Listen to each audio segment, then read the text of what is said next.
sons and daughters, mothers and fathers. They were grandparents and neighbors, and they were some of the best friends we ever had.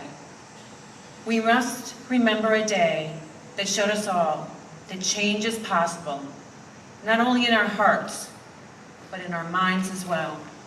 That day was Tuesday, September 11th, 2011.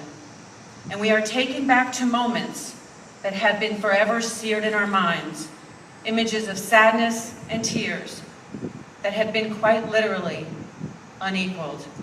But through all the sadness and from the piles of ash came moments of kindness, love, and heroism that seemed to be unlike any we'd ever seen before. The ash seemed to act as an eraser, and from within the clouds of ash, it was as though hatred, bigotry, and racism disappeared, even for an instant. In fact, it became quite clear that it made no difference what color, what religion, what ethnicity we were. Through the ashes, people so wealthy, people with very little at all, clung to each other and guided each other to safety.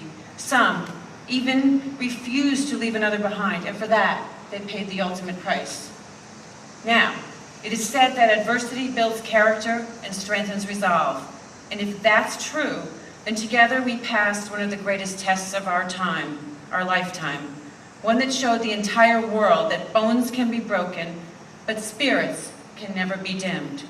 So if you only give one thing in remembrance of that day, please give your family, friends, and neighbors even just one more glimpse of the person you were on the day the whole world came together.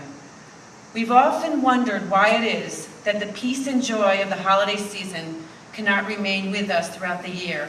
Well, I'm here to tell you that without even trying, we've all proven that it can. So don't wait for another tragedy to show compassion and love, because it's clear that together we have and we can stand the tests of time.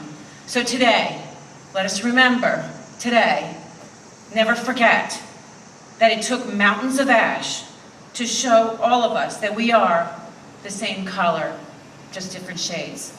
God bless you. God bless America. Thank you.